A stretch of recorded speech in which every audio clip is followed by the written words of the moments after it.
Imagine a town where almost no one dies of heart disease. Not one in 100, not one in 1,000, almost none.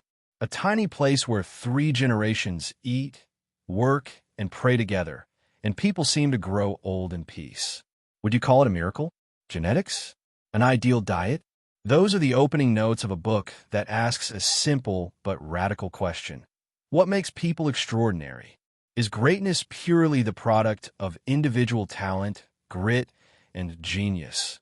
Or is something else at work? Today we're unpacking Malcolm Gladwell's Outliers, the story of success. By the end of this video, you'll see 2 things clearly. 1, talent matters, but it's far from the whole story. 2, timing, community, culture, and opportunity, sometimes the most arbitrary factors, change the game for who becomes an outlier and who does not. Let's begin. Gladwell opens with Roseto, Pennsylvania, immigrants from a single Italian village who recreated their old community in America. Doctors studying Roseto couldn't find the usual causes for heart disease. Diet, exercise, genes, or geography didn't explain the town's remarkable health. The explanation turned out to be social, a dense network of family, tradition, mutual support, and low social isolation. This sets Gladwell's thesis. To understand extraordinary outcomes, you cannot look only at individuals. You must study the environment, the culture, the timing, the opportunities people receive. Success is a group project. Part 1. Opportunity. Chapter 1. The Matthew Effect. Picture yourself at a Canadian hockey rink. Parents cheer from the stands, scouts take notes, and teenagers skate with the hope of making it to the big leagues. When researchers study the rosters of elite junior hockey teams, they stumbled upon a bizarre discovery. Most of the top players were born in January, February, or March. At first glance, this looks like coincidence. But Gladwell explains it's the result of a structural rule.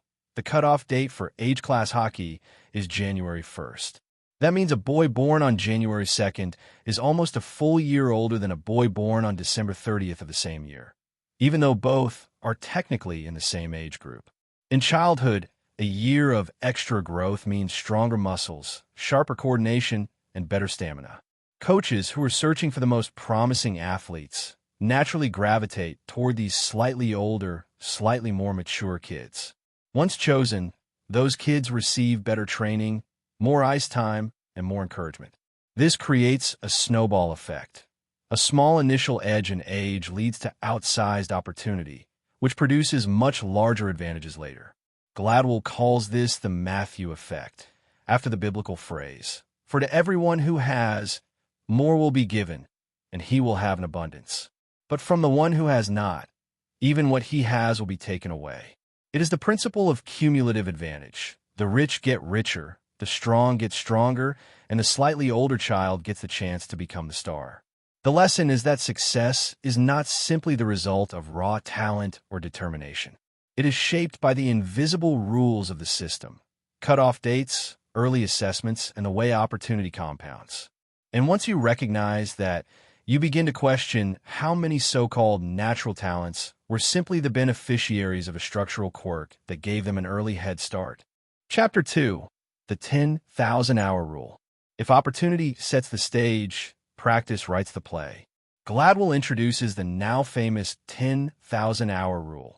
The idea that world-class expertise in almost any field requires about 10,000 hours of deliberate practice. But what matters just as much is how someone manages to accumulate those hours. Take the Beatles. Before they became a global phenomenon, they were just another struggling rock band. Then came their Hamburg years.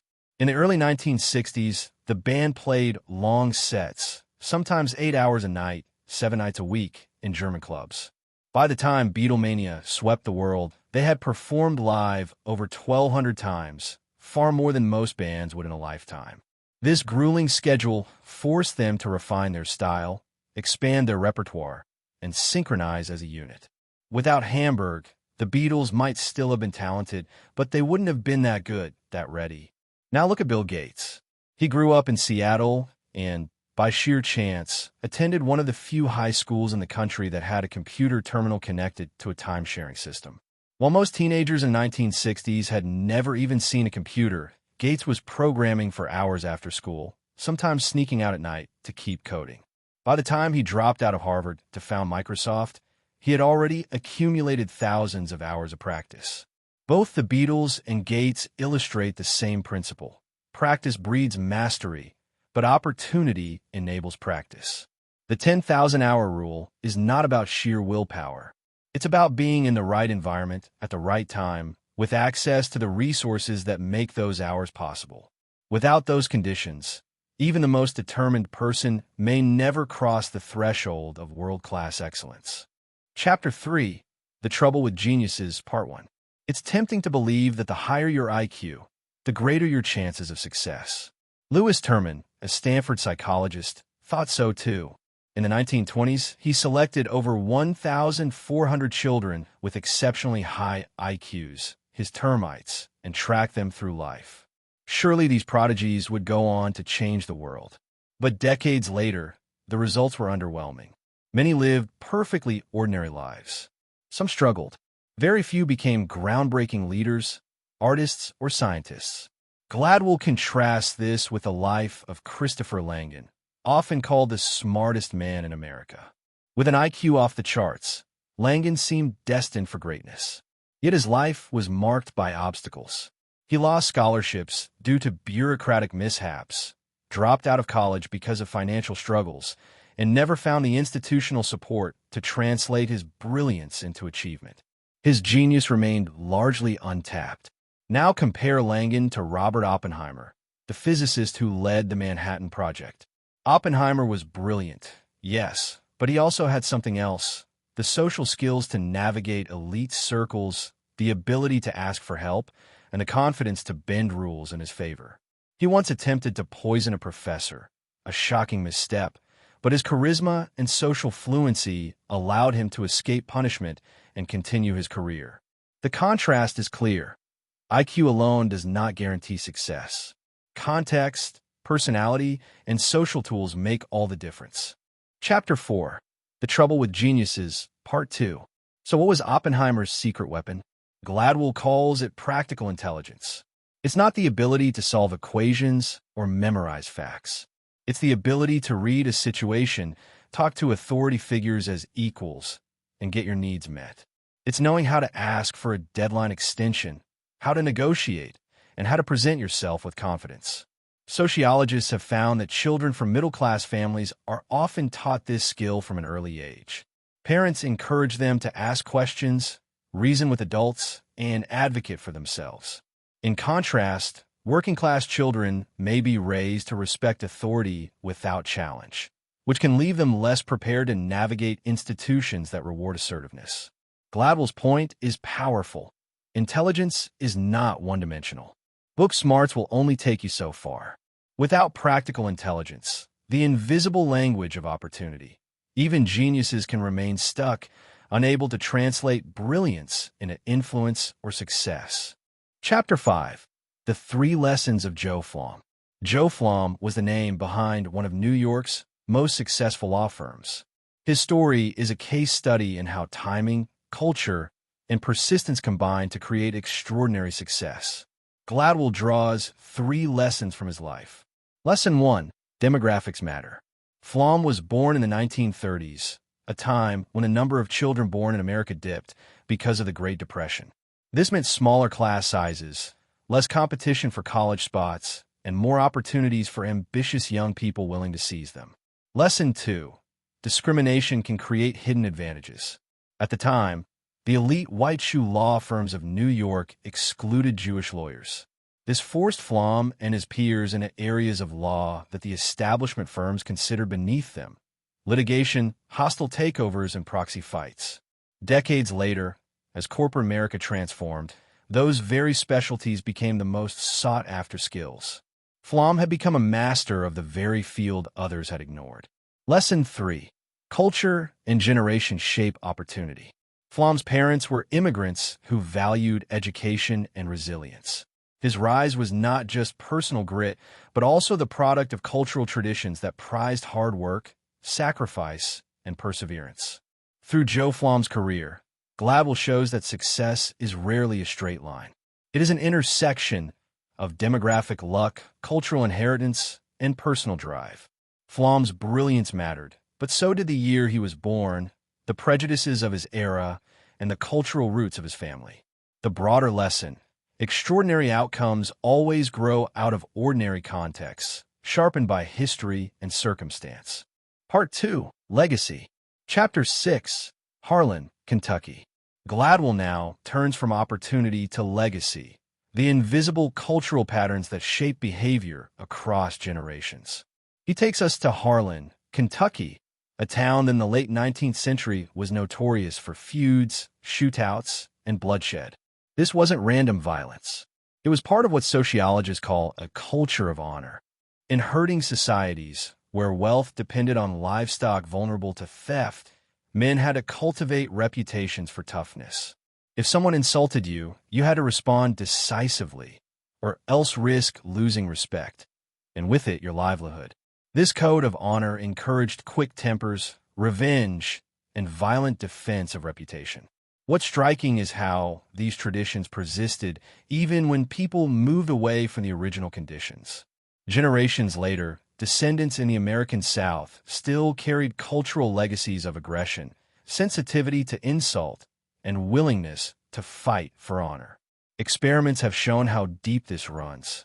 In one study, young men from the South were far more likely than Northerners to react aggressively to minor slights.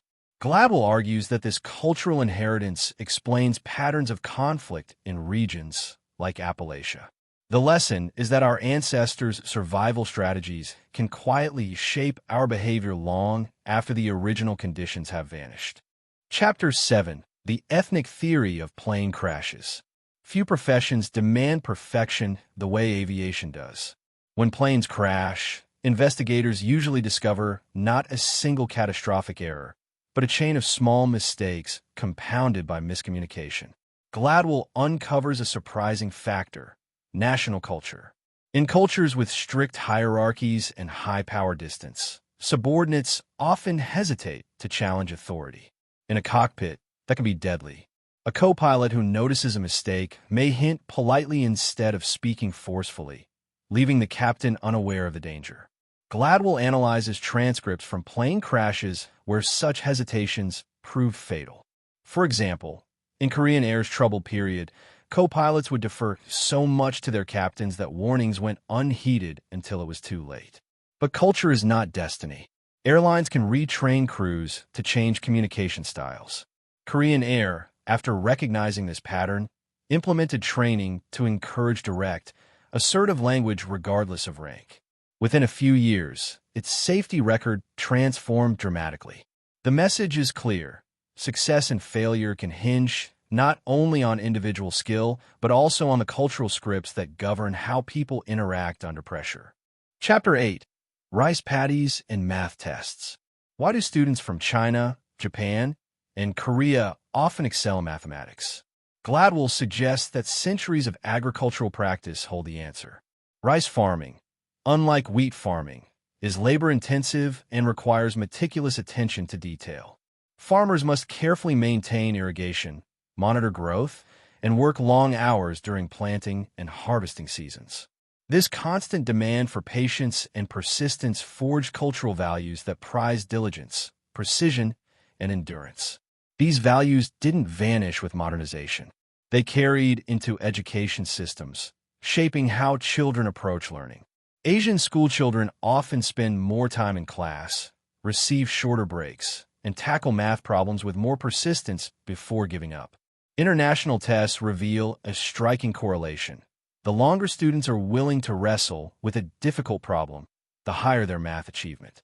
Gladwell argues that what looks like innate talent is often the inheritance of cultural traditions. The discipline of rice farming created a mindset that thrives in mathematics. Success through sustained effort, not quick genius. This is another example of how legacies shape outliers. Chapter 9. Marita's Bargain. Gladwell then introduces KIPP, the Knowledge is Power program, a network of charter schools designed to help underprivileged children succeed. These schools extend the school day, lengthen the academic year, and immerse students in rigorous learning environments.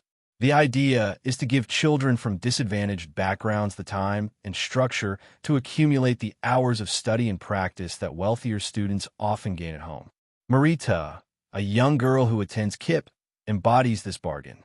She sacrifices long summer vacations and much of her free time to pursue an education that could lift her out of poverty. The schedule is demanding: early mornings, late evenings, and Saturday classes. But the results are transformative. Students who might otherwise fall behind catch up and even surpass their peers. This chapter ties the book's themes together. Success comes from opportunity, persistence, and cultural inheritance. But institutions can create opportunity deliberately. By designing schools that give children time and focus, society can manufacture the kinds of advantages that produce outliers. Epilogue, a Jamaican story. Gladwell closes the book with his own family history. His mother grew up in Jamaica, a society stratified by class and skin color. Because of her light complexion, she gained access to schools and opportunities that others with darker skin were denied. Later, scholarships and chance encounters with supportive teachers opened further doors. Gladwell traces how these advantages cascaded through generations, eventually shaping his own path. The epilogue is deeply personal, reminding us that every outlier's story is a tapestry woven from countless threads of luck, timing, cultural legacy, and personal effort. Gladwell's point is that no one succeeds alone. Behind every remarkable individual is a web of circumstances, many invisible until examined closely. Outliers leaves us with a radical but liberating message. Success is not simply the triumph of individual talent. It is the outcome of context, culture, opportunity, and practice. The Matthew effect shows how small, early advantages snowball. The 10,000-hour rule shows how practice builds mastery. The stories of geniuses remind us that intelligence alone isn't enough. Social skills and cultural fluency matter. The tales of Flom, Harlan, plane crashes, rice paddies, and KIP schools all reveal the same truth. Success grows from hidden roots. And perhaps the most important lesson is this: if we want to create more outliers, we don't need to wait for prodigies to be born. We can change structures, extend opportunities, and shape environments so that more people can put in their 10,000 hours, develop their talents, and rise. That means rethinking education, revising policies, and paying attention to the cultural legacies we carry forward. Success is not a miracle. It is a story, one that we can write differently if we choose.